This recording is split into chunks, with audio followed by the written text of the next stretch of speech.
أعوذ بالله من الشيطان الرجيم. بسم الله الرحمن الرحيم. وأوحينا إلى موسى أن ألق عصاك فإذا هي تلقف ما يأفكون فوقع الحق وبطل ما كانوا يعملون فغلبوا هنالك وانقلبوا صاغرين وألقي السحرة ساجدين قالوا آمنا برب العالمين رب موسى وهارون قال فرعون آمنتم به قبل أن آذن لكم إن هذا لمكر مكرتموه في المدينة لتخرجوا منها أهلها فسوف تعلمون لأقطعن أيديكم وأرجلكم من خلاف ثم لأصلبنكم أجمعين قالوا إنا إلى ربنا منقلبون وما تنقم منا إلا أن آمنا بآيات ربنا لما جاءتنا ربنا أفرغ علينا صبرا وتوفنا مسلمين. السلام علیکم ورحمۃ اللہ وبرکاتہ. محترم سامعین، اس درس میں سورہ اعراف آیت نمبر 117 سے 126 تک کی آیات کا ترجمہ، اس کی تفسیر پیش کی جائے گی انشاءاللہ. اللہ تعالیٰ ان آیات میں ارشاد فرماتا ہے، اور ہم نے موسیٰ علیہ السلام کی طرف وحی کی کہ تو بھی اپنا عصا ڈال. جب اس نے ڈالا تو دیکھتے ہی دیکھتے اسدہ بن کر ان سانپوں کو نگلنے لگا جو جادوگر گھڑے تھے. بالآخر حق ثابت ہو گیا اور جو کچھ وہ لوگ کر رہے تھے باطل ٹھہرا. تب وہ جادوگر وہیں مغلوب ہو گئے اور ذلیل وقار ہو کر پیچھے ہٹائے اور جادوگر بے اختیار سجدے میں گر پڑے. انہوں نے کہا ہم رب العالمین پر ایمان لے آئے، موسیٰ اور ہارون کے رب پر. فرعون نے کہا کیا تم میرے اجازت دینے سے پہلے اس پر ایمان لے آئے ہو؟ بے شک یہ مکر ہے، دھوکہ ہے. تم نے اس شہر میں مل کر یہ مکر کیا ہے تاکہ یہاں رہنے والوں کو اس شہر سے نکال دو، پھر جلد ہی اس کا نتیجہ تم جان لو گے. میں تمہارے ہاتھ اور پاؤں مخالف طرف سے ضرور کاٹ دوں گا، پھر میں تم سب کو ضرور سوری پر لٹکا دوں گا. انہوں نے کہا بے شک ہم اپنے رب ہی کی طرف لوٹنے والے ہیں، اور اے فرعون تو ہمیں صرف اس بات کی سزا دے رہا ہے کہ ہم اپنے رب کی نشانیوں پر ایمان لے آئے ہیں. جب وہ ہمارے پاس آ گئیں، اے ہمارے رب ہم پر صبر ڈال دے اور ہمیں اس حال میں فوت کر کے ہم مسلمان ہوں. ان آیات کا ترجمہ آپ نے سماعت فرمایا. بقیہ آیات میں کچھ باتیں تفصیل گزری ہیں فرعون اور موسیٰ کے تعلق سے، اور انہی آیات میں اللہ تعالیٰ کہہ رہا ہے موسیٰ کا غالب آنا اور جادوگروں کا ایمان لانا. اللہ تعالیٰ نے بیان فرمایا کہ اس عظیم الشان مقابلے کے وقت جس کے ساتھ اللہ تعالیٰ نے حق و باطل میں واضح طور پر فرق فرما دیا تھا، اپنے عبد اور رسول حضرت موسیٰ علیہ السلام کی طرف یہ وحی کی ان کے دائیں ہاتھ میں جو چیز ہے یعنی لاٹھی اسے ڈال دے. فَإِذَا هِيَ تَلْقَفُ مَا يَأْفِكُونَ، تو وہ فوراً سانپ بن کر جادوگروں کے بنائے ہوئے سانپوں کو ایک ایک کر کے نگل جائے گی. یعنی جو چیزیں ڈال رہے ہیں اس کے بارے میں یہ خیال پیدا کر رہے ہیں کہ وہ حق ہے، حالانکہ وہ باطل ہے، اسے تمہاری لاٹھی کھا جائے گی. حضرت ابن عباس رضی اللہ تعالیٰ نے فرمایا موسیٰ علیہ السلام کی لاٹھی جادوگروں کی جس رسی یا لاٹھی کے پاس سے گزرتی اسے فوراً کھا جاتی. اس سے جادوگروں کو یہ معلوم ہو گیا کہ موسیٰ علیہ السلام کی اس عمل کا جادو سے کوئی تعلق نہیں، بلکہ ان کی اس عمل کو آسمانی تائید حاصل ہے. اس لیے فوراً سجدہ ریز ہو گئے اور پکار اٹھے آمنا برب العالمین رب موسیٰ و ہارون، ہم سارے جہاں کے پروردگار پر ایمان لائے، یعنی موسیٰ اور ہارون کے پروردگار پر. محمد بن اسحاق نے لکھا ہے موسیٰ علیہ السلام کی لاٹھی سے بننے والے سانپ نے جادوگروں کی ڈالی ہوئی ایک ایک رسی ایک ایک لاٹھی کو نگلنا شروع کر دیا، حتیٰ کہ میدان میں جادوگروں کی ڈالی ہوئی کوئی چھوٹی سی رسی اور لاٹھی بچی نہ کوئی بڑی. پھر موسیٰ علیہ السلام نے اس سانپ کو پکڑ لیا تو حسب سابق ان کے ہاتھ میں پھر لاٹھی بن گئی. یہ منظر دیکھ کر جادوگر فوراً سجدے میں گر گئے اور پکار اٹھے ہم اللہ رب العالمین پر جو موسیٰ اور ہارون کا رب ہے ایمان لاتے ہیں. حالانکہ موسیٰ علیہ السلام اگر جادوگر ہوتے وہ ہم پر کبھی بھی غالب نہ آ سکتے، کیونکہ جادوگروں کو یقین تھا کہ موسیٰ جادوگر نہیں، ان کے پاس جو علم ہے اللہ رب العالمین کی طرف سے دیا گیا ہے. قاسم بن ابو بزاح رحم اللہ کا قول ہے اللہ تعالیٰ نے موسیٰ علیہ السلام کی طرف یہ وحی بھیجی کہ تم اپنی لاٹھی کو ڈال دو۔ چنانچہ انہوں نے جب اپنی لاٹھی کو ڈالا تو ایک بہت بڑا اژدھا بن گیا، اس نے اپنے منہ کو کھولا ہوا تھا، وہ جادوگروں کی ڈالی ہوئی تمام رسیوں اور لاٹھیوں کو نگل گیا۔ یہ منظر دیکھ کر تمام جادوگر سجدہ ریز ہو گئے۔ جب انہوں نے اپنے سروں کو سجدے سے اٹھایا تو انہوں نے جنت و جہنم دونوں میں جانے والوں کے ثواب و عذاب کا نظارہ بھی کیا۔ ایمان لانے کے بعد جادوگروں کو فرعون کی دھمکی ان کا جواب۔ اللہ تعالیٰ نے یہاں یہ بیان فرمایا کہ جب جادوگر موسیٰ علیہ السلام پر ایمان لے آئے تو فرعون ملعون نے انہیں کیا دھمکی دی، لوگوں کے سامنے کس مکر و فریب کا اظہار کیا تھا۔ آج بھی مومنوں یہ دھمکیاں ہم کو بھی دی جا رہی ہیں، غور کرنے کی ضرورت ہے۔ اسی طرح فرعون نے جادوگروں کو دھمکی دی، اس جادوگروں سے مخاطب ہو کر کہا ان ھذا لمکر مکرتموہ فی المدینۃ لتخرجوا منها اہلھا، بے شک یہ فریب ہے، دھوکہ ہے جو تم نے مل کر شہر میں کیا ہے تاکہ اہل شہر کو یہاں سے نکال دو۔ یعنی آج کے دن موسیٰ علیہ السلام کا تم پر غالب آنا تمہارے باہمی مشورے رضامندی سے تھا، جیسا کہ دوسری آیت میں اللہ تعالیٰ ارشاد فرماتا ہے سورہ طٰہٰ میں انہ لکبیرکم الذی علمکم السحر، بے شک وہ تمہارا بڑا استاد ہے جس نے تم کو جادو سکھایا ہے۔ فرعون خود بھی جانتا تھا، وہ ہر وہ شخص بھی جس میں ادنا سے بھی عقل تھی، فرعون کی یہ بات بے حد باطل تھی، کیونکہ موسیٰ علیہ السلام تو مدین سے آتے ہی فرعون کو اللہ کی طرف دعوت دینا شروع کر دی تھی، اپنی صداقت کی نمایاں معجزات اور قطعی دلائل پیش کیے تھے۔ تو موسیٰ کے مقابلے میں خود فرعون ہی نے اپنے ملک کے مختلف شہروں میں نمائندوں کو بھیج کر جادوگروں کو جمع کیا تھا اور انہیں موسیٰ علیہ السلام کے مقابلے کے لیے تیار کیا تھا، اور موسیٰ علیہ السلام پر غالب آنے کی صورت میں بے پناہ انعام و اکرام کا وعدہ کیا تھا۔ اس لیے جادوگروں کی بھی شدید خواہش تھی وہ اس مقابلے میں کامیاب ہوں تاکہ وہ زبردست انعام بھی حاصل کرے، اور فرعون کے دربار میں بلند مقام و مرتبہ بھی۔ موسیٰ علیہ السلام ان جادوگروں میں سے کسی کو بھی نہیں جانتے تھے، نہ انہوں نے اس سے پہلے کبھی ان میں سے کسی کو دیکھا تھا یا کسی سے کبھی کوئی ملاقات ہی کی تھی۔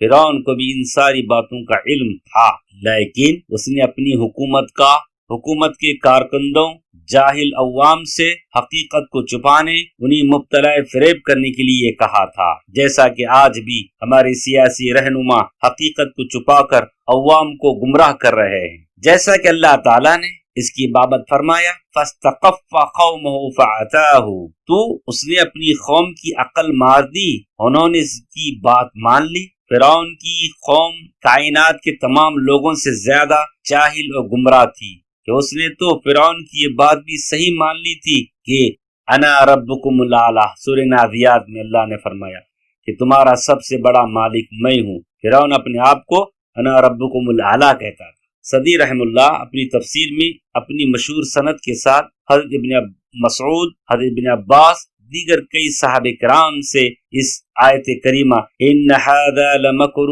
مکرتموہ فی المدینہ کے بارے میں روایت کیا ہے۔ موسیٰ علیہ السلام اور جادوگروں کے سرکوب کی ملاقات ہوئی تو موسیٰ نے اس سے کہا یہ بتاؤ کہ اگر میں تم پر غالب آ گیا کیا تم مجھ پر ایمان لے آؤ گے، اس بات کی گواہی دو گے کہ میں لایا ہوا یہ حق ہے؟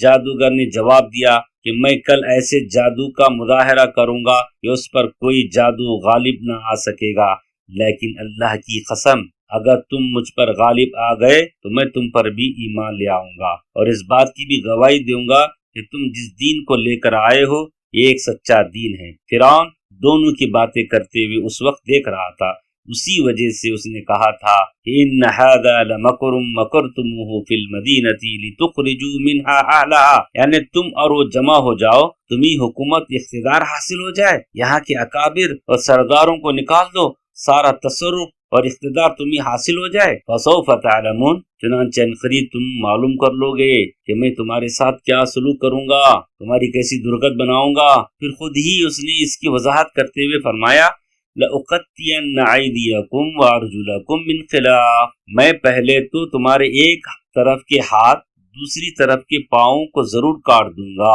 یعنی وہ آدمی کے دائیں ہاتھ بائیں پاؤں یا بائیں ہاتھ دائیں پاؤں کو کاٹ ڈالے گا۔